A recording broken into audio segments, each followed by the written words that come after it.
దేవునికి మహిమ కలుగును గాక. ప్రియమైనటువంటి సహోదరి సహోదరులారా, మేము ఇక్కడ వాసాలమరి అనే ప్రాంతంలో తెలంగాణలో ఉన్నాము. ఇక్కడ చూడండి, బ్రదరు మంచి రైతు. ఇలా చక్కగా నేచురల్గా ఏ మందు వాడకుండా ఉన్న ఫలాలండి, రకరకాలు ఉన్నాయి ఇక్కడ. రామఫలం, సీతాఫలం, హనుమాన్ ఫలం, ఇంకా తర్వాత డ్రాగన్ ఫ్రూట్స్, మామిడి పౌడర్, చిన్న చిన్న చెట్లు కూడా వస్తున్నాయి. ఈ యాపిల్, ఇంకా రకరకాల ఇంకేమున్నాయి సార్? బార్బరా చెర్రీ అంటే చెర్రీ చెట్లు. ఇవన్నీ కూడా అంటే అసలు ఏ ముందు వేయకుండా నేచురల్గా చూడండి. అరటి, బొప్పాయిలు కూడా ఉన్నాయి. చిన్న చెట్టుకి చూడండి ఎన్ని కాయలు. నేచురల్ అంటే రైతు చూడండి, వాడు కష్టార్జితం, తను ఎంతో కష్టపడి ఇలా పండిస్తున్నారండి. నేచురల్గా మందులు లేకుండా పండిస్తున్న పంట ఇదంతా కూడా దేవుని కృప.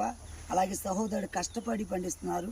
మేము చూడాలన్నప్పుడు మాకు అనుమతించి మమ్మల్ని ప్రేమించి చక్కగా మాకు అవకాశం ఇచ్చారు. స్టీవెన్ పాస్టర్ గారి ద్వారా మేము ఇక్కడికి రాగలిగాము. ఇదిగో పసుపు కూడా ఉందండి, ప్రొద్దుతిరుగుడు ఉంది. ప్రొద్దుతిరుగుడు పువ్వు కూడా చూడండి. ఇది తర్వాత ఇది సీతాఫలం. వీటేటికి కూడా మెడిసిన్ లేకుండా పండిస్తున్నారు. ఇంకా తర్వాత అదేంటండి,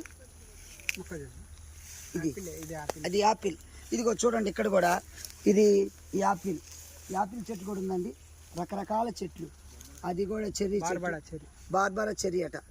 మరి ఇన్ని రకాల అందమైన ఈ వనము, ఇది చూడటానికి దేవుడు కృపించారు. Thank you. మరి మీరందరూ కూడా ఇది చూస్తున్నందుకు, ఈ ఛానల్ని వీక్షిస్తున్నందుకు వందనాలు. Thanks for watching. God bless you. Please do subscribe my channel.